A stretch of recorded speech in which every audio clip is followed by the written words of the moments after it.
اپنی توجہ اپنے رب پہ رکھے، اپنی توجہ اپنے معین الملت والدین، عطا رسول، ہند الولی، غریب نواز، خواجہ معین الدین چشتی، حضرت خواجہ اجمیر، شاہ اجمیر، شاہ اجمیر، والی ہندوستان، آخری عمر میں نا سارا دن روتے گزر جاتا، ساری رات روتے گزر جاتے، ذرا سی کوئی بات کرتا تو رو پڑتے، آنکھیں آنسوں سے بھری رہتی۔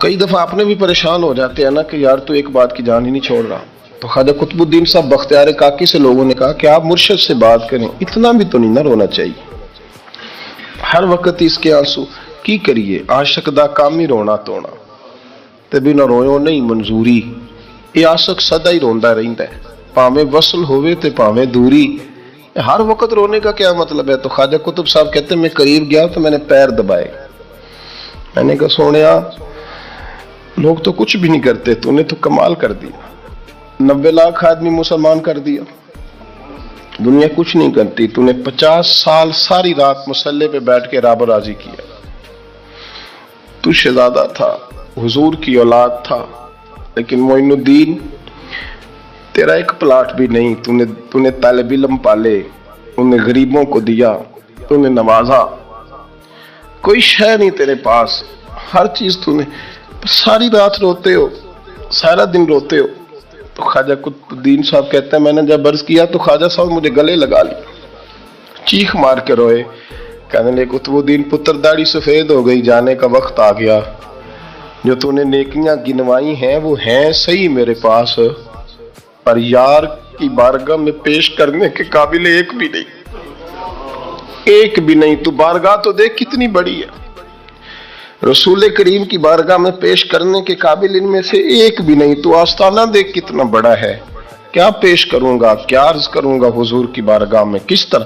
وہ یار جو بڑے تھے وہ تو ڈرے ہوئے تھے، سہمے ہوئے تھے، وہ تو بڑی آزمائش میں تھے، لیکن میرا اور آپ کا رٹا 2 نمازیں پڑھ کے 6 نمازوں کا دعویٰ کرنا اور لمبی چوڑی کہانیاں بنانا اور اپنے منہ سے اپنی تعریفیں کرنا، اس سے تھوڑا باہر آئیں۔ جب انسان خدا فراموش ہوتا ہے تو خود فراموش ہو جاتا ہے۔ ہمارا بڑے زمانے سے تکیہ ہے، کبھی امریکہ پر، کبھی یورپ پر، کبھی برطانیہ پر، کبھی مالداروں پر، کبھی اسلحے والوں پر۔ اس کا نقصان یہ ہوا کہ اپنا کوئی وجود نہیں رہا، اپنا کوئی نظریہ نہیں رہا، اپنی کو سوچ نہیں رہی، ایسے محسوس ہوتا ہے کہ کوئی منشور نہیں، کوئی دستور نہیں، لگام منہ میں ہے اور اس کا سرا کسی کے ہاتھ میں ہے، وہ جدھر چاہتا ہے ہمیں گھما لیتا ہے۔ اللہ فرماتے ہیں یوں نہ ہو جانا کہ تم رب کو بھلا دو اور پھر تمہیں اپنا آپ بھی بھول جائے۔ اولئک ھم الفاسقون، فرمایا یہ وہ لوگ ہیں جو نافرمان ہیں اللہ کے، یہ نافرمان ہے۔ جب یہ نظریہ بن گیا، جب یہ ذہن بن گیا کہ پیدا اللہ نے کیا ہے، دینا اللہ نے ہے، عطا کرنے والا اللہ ہے، نوازنے والا اللہ، تو پھر ساری توجہ دنیا داروں کی طرف رکھنا، میں اللہ والوں کی طرف توجہ رکھنے کا قائل ہوں، میں وہ سمجھتا ہوں، ہم اس چیز کے قائل ہیں، لیکن وہ بھی کوئی آستانہ ہے کہ جہاں حق مرشد کا نعرہ تو بڑا لگے پر رب کا نام ہی نہ سننے کو ملے۔ یہ بھی کوئی بات ہوئی کہ جہاں یہ تو نعرہ زور سے لگے کہ جیوے جیوے مرشد جیوے، لیکن استغفار کا درس ہی نہ ملے۔ ایک بات جو آزمائش میں، تکلیف میں بڑی سمجھنے کے لائق ہے اور اس کے لیے بھی بہت ساری راہیں انسان کی کھلتی ہیں، اس کو بھی اچھے طریقے سے سمجھ لیں۔ کئی دفعہ زندگی میں ایسا ہوتا ہے کہ انسان پر مشکلات آتی ہیں تو وہ کوئی سبب اختیار کرتا ہے، کوئی تدبیر کرتا ہے تو اللہ اس کے لیے آسانی فرما دیتا ہے۔ بیمار ہونے والے نے دوا استعمال کی، مناسب پرہیز کیا، اللہ نے شفا عطا فرما دی۔ کسی جگہ کسی منزل پر سفر کرنے والے کسی شخص نے گاڑی حاصل کر لی، صحیح رستے کا آغاز کیا اور وقت پر سفر شروع کیا تو اس کی منزل آ گئی۔ بہت سارے انسان کو دنیا میں مشکلات کا سامنا ہوتا ہے، وہ اس کے لیے جب تیاری کرتا ہے، اسباب اختیار کرتا ہے، کوشش کرتا ہے دنیاوی طور پر، تو کہیں نہ کہیں اس کے لیے راستہ بن جاتا ہے، وہ نکل جاتا ہے۔ لیکن کبھی کبھی زندگی میں ایسا بھی ہوتا ہے کہ چاروں جانب اندھیرا نظر آنا شروع ہو جاتا ہے، یوں محسوس ہوتا ہے کہ نکلنے کے راستے سارے مسدود ہوتے چلے جا رہے ہیں، یوں لگتا ہے کہ مشرق سے لے کر مغرب اور شمال سے لے کر جنوب تک شاید کوئی راستہ ایسا ہے ہی نہیں جو اس مشکل سے نکال سکے۔ بڑے بڑے ذی شعور، عقل و فہم والے اور علم و فن والے لوگ سر پکڑ کے بیٹھ جاتے ہیں، اور جب وہ پوری طرح سے تھک جائیں اور جب لوگوں کے علوم، فنون، گفتگو، لب و لہجہ، عقل، دانش، ٹیکنالوجی، سائنس، طاقتیں، قوتیں، اسلحہ، ہر چیز جواب دے جائے تو کیا مسلمان بھی خاموش ہو جائے؟ جب سب علم و فضل والے ہتھیار پھینک دیں اس وقت پھر کیا راستہ اختیار کیا جائے کہ راستہ بن جائے، آسانی ہو جائے، منزل کی طرف بڑھنے کے لیے سواری کا بندوبست ہو جائے؟ تو میرے رب کریم نے وہاں بھی اپنے بندوں کو مایوس نہیں فرمایا، بلکہ اللہ کریم نے فرمایا وَمَن يَتَّقِ اللَّهَ يَجْعَل لَّهُ مَخْرَجًا۔ سورہ طلاق کو دیکھیے گا، فرمایا جو اللہ سے ڈرتا ہے اللہ اس کے لیے نجات کا راستہ پیدا فرما دیتا ہے، اللہ ہر مشکل سے نکلنے کے لیے اسے راستہ عطا کرے۔ اب جب سارے راستے مسدود ہو جائیں گے تو پھر مسلمان کون سا راستہ اختیار کرے گا؟ وہ استغفار کا راستہ ہے، اور توبہ کا راستہ ہے، وہ اللہ کی بارگاہ میں حاضری کا راستہ ہے، وہ پھر اس کے حضور عرض کرے گا کہ مالک ہم تو تھک گئے، پر تجھے نہ نیند آتی ہے نہ اونگ آتی ہے، تو رحمت فرما۔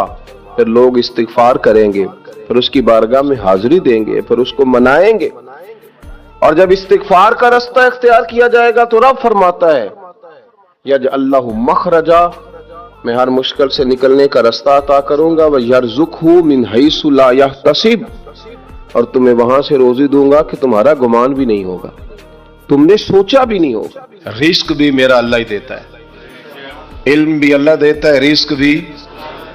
بڑے بڑے فقیروں کو مالدار ہوتے دیکھا، بڑے بڑے مالداروں کو فقیر ہوتے دیکھا، بڑے بڑے۔ میرا ایک بڑا سخی قسم کا سجن ہے، بڑا پیارا ہے، میں اسے سخی مانتا ہوں، میں نے اپنی پریشانیوں کے دنوں میں بھی اس شخص کو سخی دیکھا۔ ایک دن رات کو مجھے ٹیلی فون کر کے کہنے لگا کدھر ہو؟ میں نے کہا میں گھر ہوں۔ نہیں اکثر سفر میں ہوتے ہو نا؟ اور میں نے کہا طبیعت کیسی ہے؟ ٹھیک ہے، بس حال چال پوچھنا تھا۔ میں نے سمجھا، میں نے کہا یار یہ کوئی مسئلہ ہے، ورنہ رات کے 2 بجے کوئی حال پوچھنے کو فون تو نہیں نہ کرتا، کوئی مطلب ایسا تو مسئلہ نہیں نا۔ تو میں نے بیک کال کی، میں نے کہا یار میری بات سن، مسئلہ کیا؟ کہ نہیں کچھ نہیں دل کر رہا تھا۔ میں نے کہا میری گل سن، رہے ہیں اسی 4-5 سال کٹھے، میں تین جاننا، اصل بات کر۔ کہنے لگا مکان بھی بڑا ہے، سارا کچھ ٹھیک ہے، پر وہ بڑا ہی بے نیاز ہے، کچھ حالات اس قسم کے آ گئے ہیں کہ لوگوں کو بتاؤں بھی تو لوگ ماننے کو تیار نہیں، زیادہ نہیں، مجھے نا تھوڑے سے پیسوں کی ضرورت ہے، کوئی 15-20 ہزار اگر مل جائیں میری ضرورت۔ آپ یقین کریں میں روتا رہا ساری رات۔ میں نے کہا مہربانہ تیرا کس طرح کرانگ، اس سے لے کے زمانہ استعمال کرتا تھا، پر بے پرواہی ویخ نہ سجڑ دی، جتھے کسے دی پیش نہ جاوے انہیں تاجہ والے در در رولے تے منگتیاں تخت بٹھاوے۔ سجنا کسے نو کارا مل دئی، کوئی کعبے خالی آوے، واللہ خیر الرازقین، فقط تو دائیں بائیں نہ جا، رزق تو تجھے میں دوں گا، میں ہوں بہتر رزق دینے والا۔ بڑے بڑے بادشاہ، بڑے بڑے شہنشاہ، بڑے بڑے لوگ، ہاتھوں میں کاسے، فقیریاں، ہر وقت یہ بتایا جائے کہ یہاں آ گئے تو بچ گئے، کیسے بچیں گے؟ میرے رسول پاک علیہ السلام کا دروازہ سب سے بڑا دروازہ ہے، حضور کا دروازہ سب سے بڑا دروازہ ہے، لیکن میرے دوستو یاد رکھنا نبی پاک علیہ السلام نے بھی لوگوں کو جب راستہ دکھایا ہے تو رب کریم کا راستہ دکھایا ہے، اللہ کا راستہ دکھایا، اللہ کریم کا راستہ دکھایا، لوگوں کو رب کی طرف توجہ کرائی۔ میرے رسول کریم سید عالم صلی اللہ تعالی علیہ وسلم نے لوگوں کی اللہ کی جانب توجہ کرائی اور لوگوں سے یہ کہا کہ وہ اپنے رب کریم کی جانب اپنا ذہن رکھیں، اپنی توجہ اپنے اللہ کی جانب مبذول کریں۔ میری بات کو اچھے طریقے سے سمجھیے گا، علم اللہ تبارک و تعالی عطا کرتا ہے تو اسے اللہ کی عطا ہی سمجھنا چاہیے۔ کچھ لوگوں کے پاس علم ہوتا ہے پر علم نافع نہیں ہوتا, وہ ٹامک ٹونجا مارتے رہتے ہیں ساری زندگی.